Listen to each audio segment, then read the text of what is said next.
Aloha, and welcome to the Hawaii Travel Made Easy podcast, your go-to resource for planning an unforgettable Hawaii vacation. I'm Marcie, a mom of two and a Hawaii travel expert. If you're new here, I've been to Hawaii more than 40 times, and Maui holds a special place in my heart. It's got stunning beaches, incredible adventures, and a laid-back island vibe that's perfect for families, couples, and solo travelers alike. If you're listening, you're probably pretty sure you want to visit Maui, but haven't actually planned anything yet. You might be wondering, where should I stay? How long should I go? Do I need to rent a car? What should I do once I get there? Trust me, I totally get it. Planning any Hawaii trip can feel overwhelming with so many choices and options. Well, you're in the right place because today I'm giving you a step-by-step guide to planning an amazing Maui vacation, covering where to stay, top attractions, day trips, budget considerations, and of course, where to eat.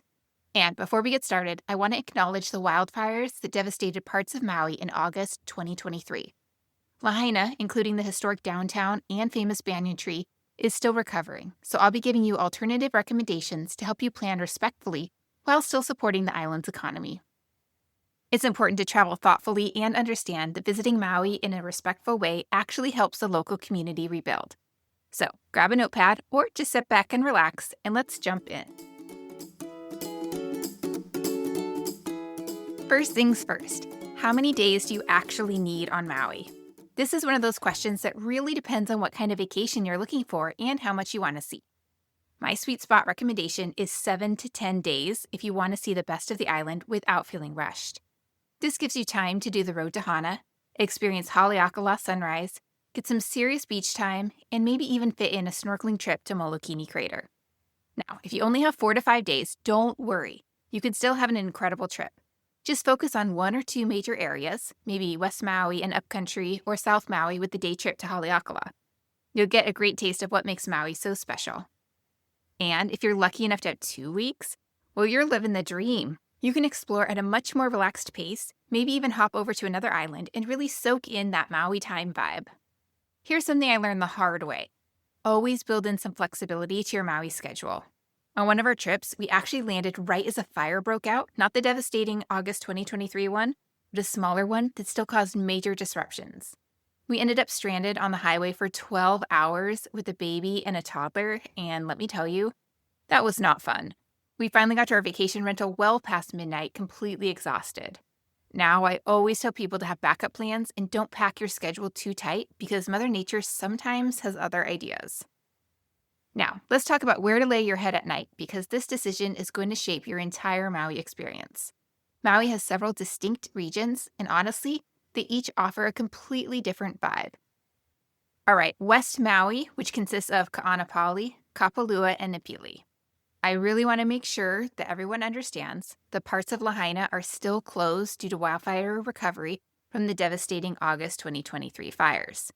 If you had your heart set on staying in historic Lahaina, I totally understand the disappointment, but please check with your accommodations before booking and be prepared for possible changes. That said, areas like Ka'anapali and Kapalua are absolutely gorgeous alternatives and weren't affected by the fires. Ka'anapali Beach is one of the most beautiful beaches I've ever seen. Long stretches of golden sand with perfect swimming conditions.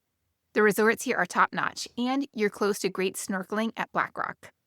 Kapalua is more upscale and quieter, with stunning bays like Napili Bay that are perfect for families. The water is usually calm, and the crescent-shaped beach feels like your own private paradise. All right, South Maui, which consists of Kihei and Wailea. South Maui is where you go for sunshine. This side of the island gets less rain and more consistent weather. Wailea is home to some of the most luxurious resorts on the island, with pristine beaches and world-class golf courses. If you want to feel pampered, this is your spot. Kihei is more budget-friendly, but still offers amazing beaches and tons of restaurants within walking distance. Plus, you're close to the departure points for Molokini Crater snorkeling trips, which is super convenient.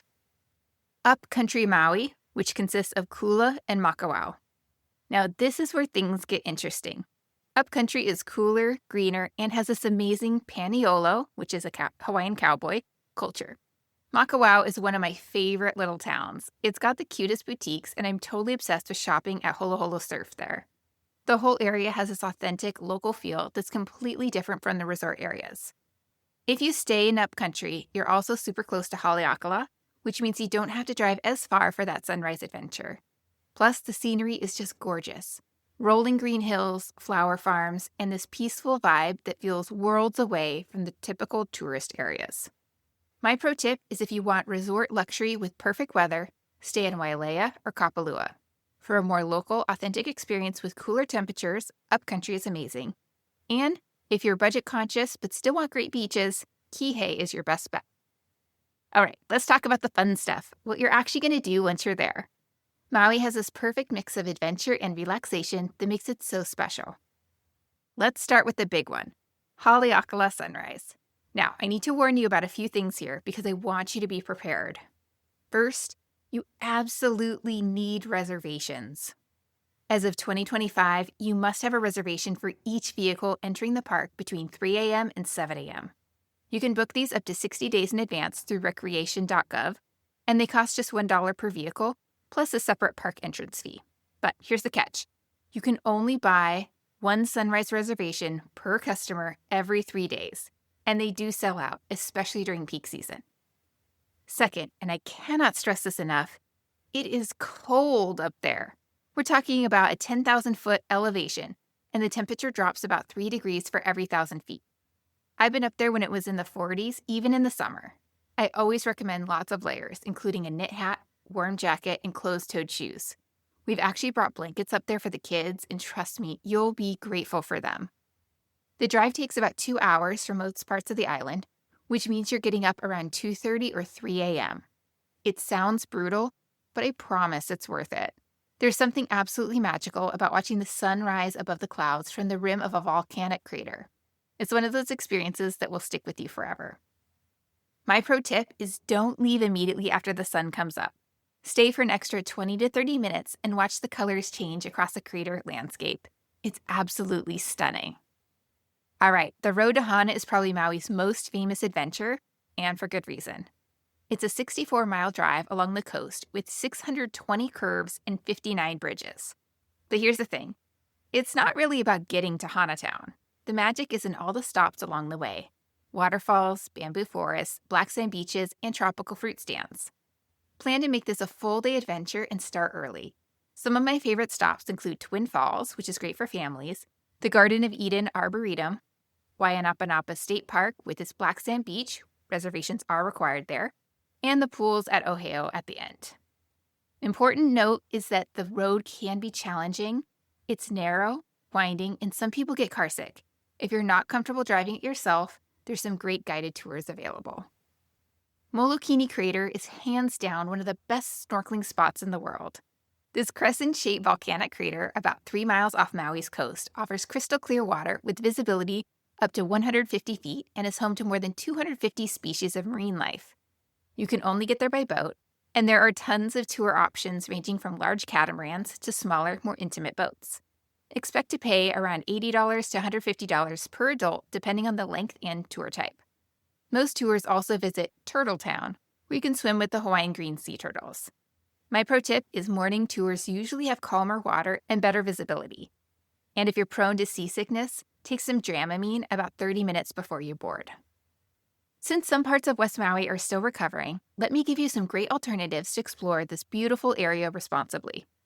Iao Valley State Monument is absolutely stunning. It's this lush green valley with the famous Iao Needle rock formation. It's a short, easy walk and gives you a taste of Maui's incredible natural beauty. Nakalele Blowhole, this dramatic coastline feature where ocean water shoots up through the lava rock formations. It's especially impressive during winter when the surf is bigger. And Kapalua Coastal Trail is a gorgeous, easy walk along the coastline that connects several beautiful bays. It's perfect for families and offers amazing photo opportunities.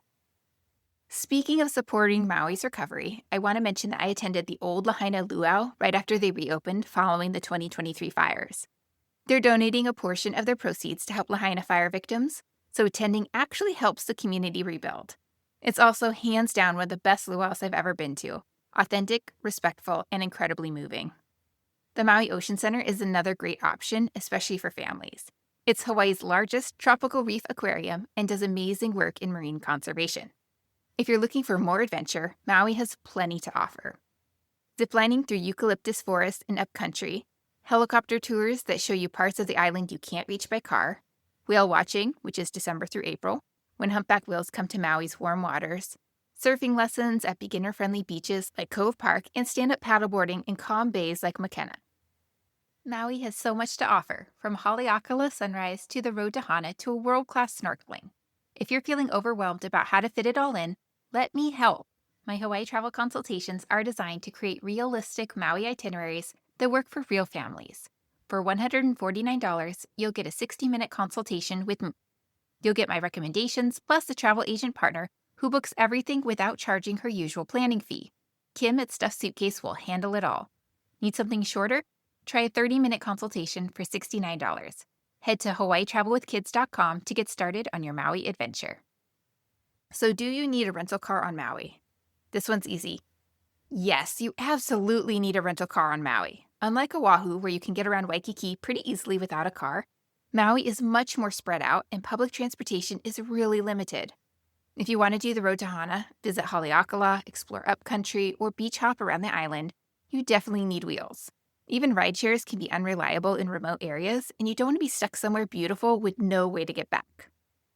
So my budget tip is to book your car rental as early as possible. Maui car rental prices can absolutely skyrocket during peak seasons. And I've seen rates go from $50 a day to $200 or more a day when inventory gets low. Also, fill up your gas tank before heading out on long drives. Gas stations can be sparse in some areas, especially on the road to Hana. Okay, I want to talk about best day trips next.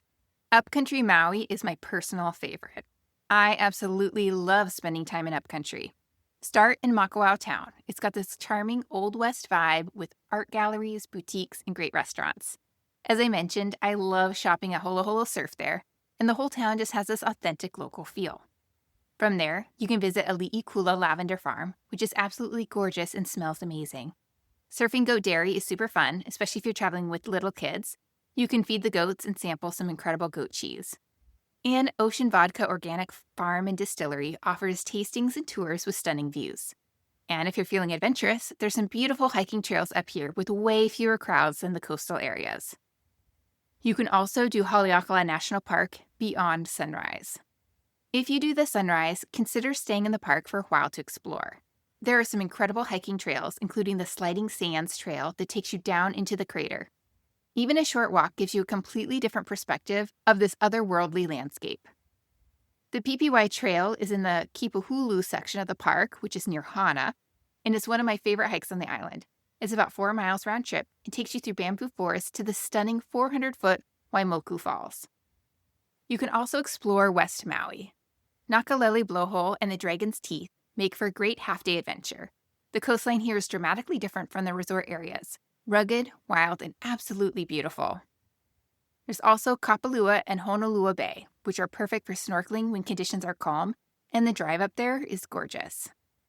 Okay, let's get real about money for a minute, because Maui can definitely be pricey, but there's some ways to manage costs if you plan smart.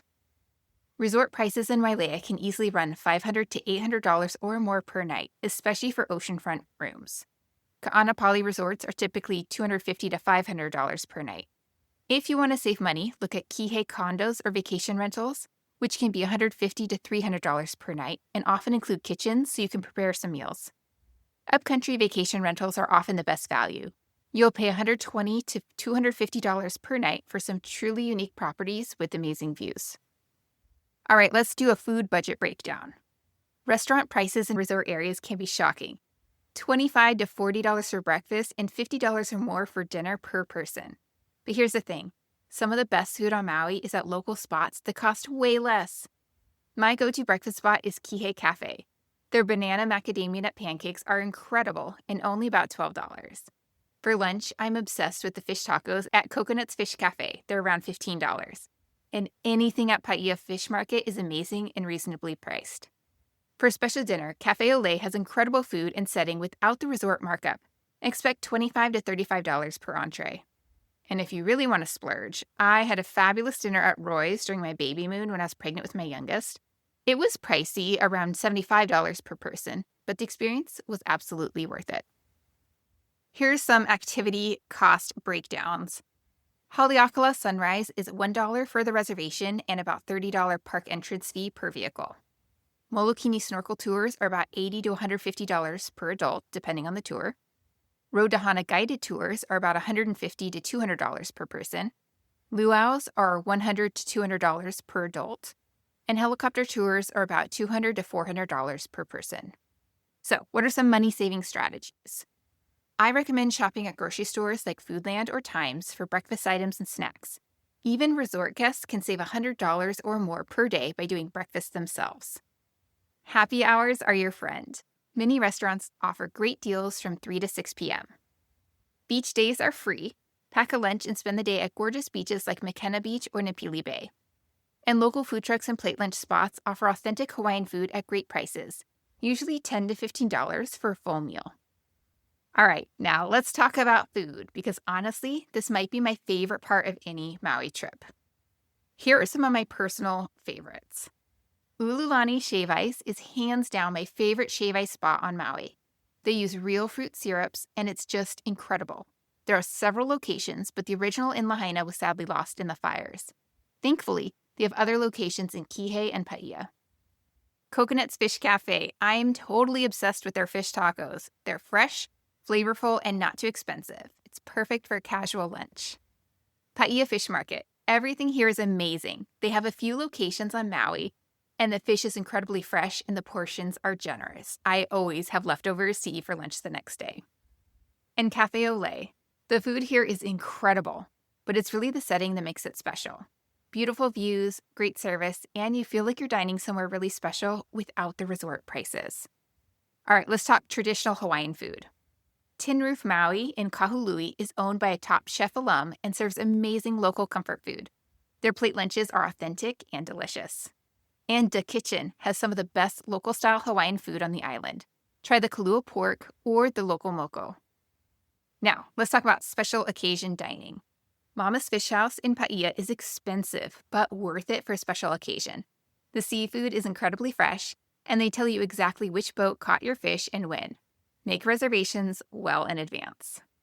Merriman's in Kapalua offers farm-to-table dining with stunning ocean views. It's perfect for a romantic dinner or a celebration. There are also some cool breakfast spots. Number 1, Kihei Cafe. Those banana macadamia nut pancakes I mentioned are seriously life-changing. And Gazebo Restaurant at Napili Shores has amazing macadamia nut pancakes and beautiful ocean views. There's always a wait, but it's worth it. Now let's talk about common mistakes to avoid. Let me save you from some mistakes I've learned over my many trips to Maui. Mistake number 1, not booking Haleakala Sunrise reservations early enough.